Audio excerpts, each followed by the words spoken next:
Hi, Earth Signs, Gemini, Libra, and Aquarius. Welcome po sa ating channel. At ito ay yung Timeless Gabay Tarot Love Reading. Please be reminded that this is general reading po, so maaari kayo makarelate o hindi. Just take what resonates. Gamitin ang reading na ito bilang gabay lamang. Balik po kayo dito bukas para sa ating Daily Gabay Tarot Reading. Please like, subscribe, and click bell button for notification para po updated po kayo sa daily tarot reading natin. Para po sa gusto magpa-reading, maaari nyo pong makuha ang link. Nasa description box po ito, message nyo lang po ako sa messenger. Maraming salamat po.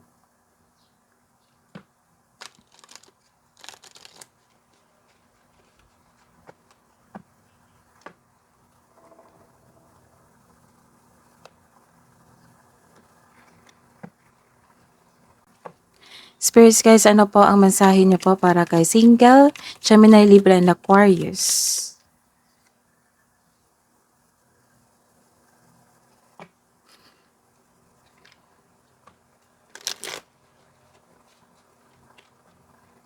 You have a power, you are strong ngayon, nagkaroon kayo ng strength or confidence. And may magaganap na naka-destiny sa inyo. It might be next day, next week.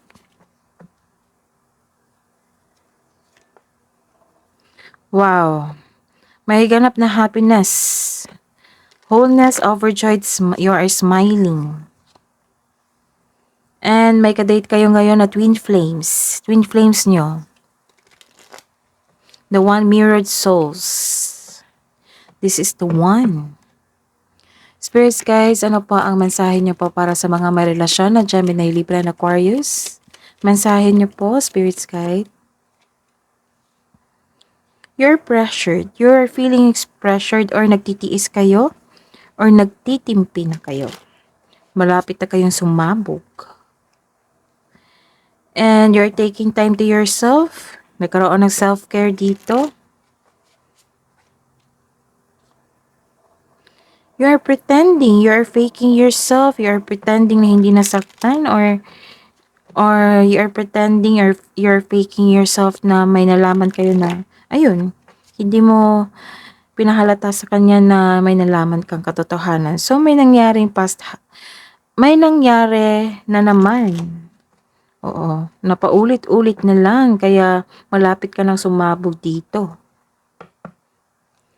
Spirits guides, sa clarification po sa Divine Masculine, Projected Happiness, and Twin Flames para po sa single. Clarification po of this reverse card.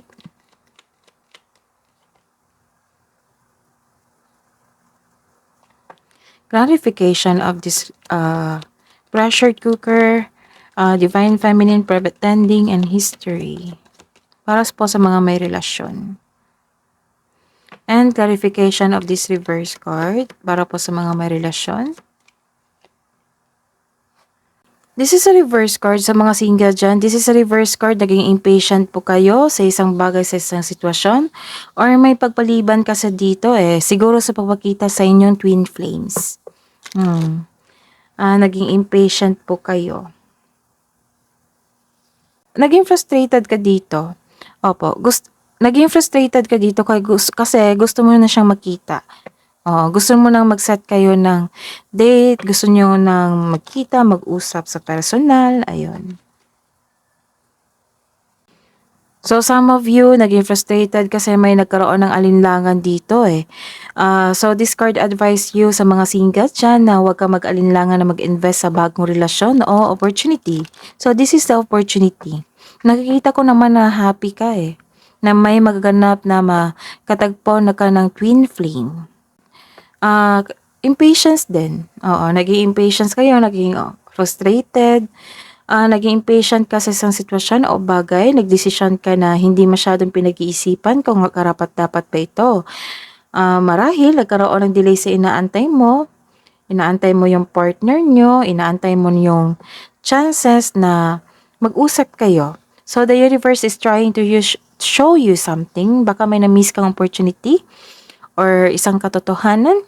So, the wisdom message is use your time wisely. Kasi nagkaroon ng stagnation dito sa pag-iisip.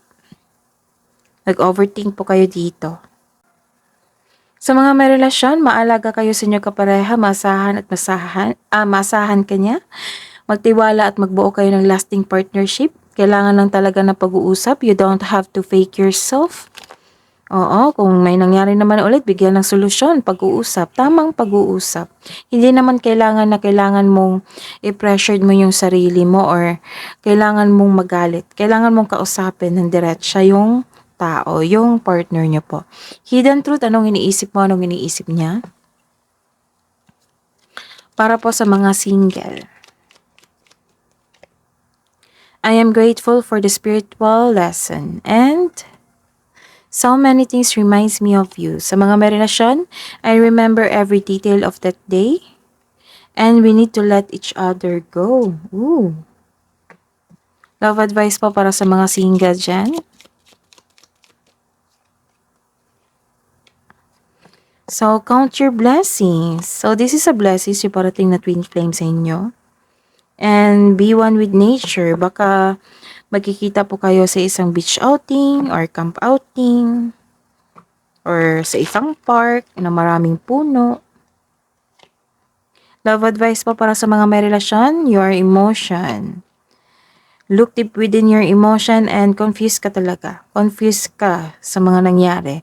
All seekers of truth experience confusion. Ask the divine to provide the answers you need. Love advice po para sa mga single.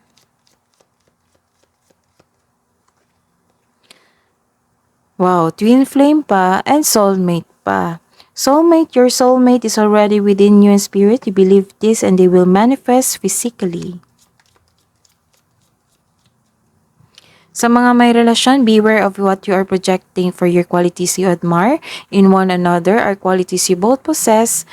Equally so, the qualities you don't like are also your own reflection. That is your reading po. That is your reading. Please like, subscribe, and click bell button for notification para po updated po kayo sa daily tarot reading natin. Maraming salamat po.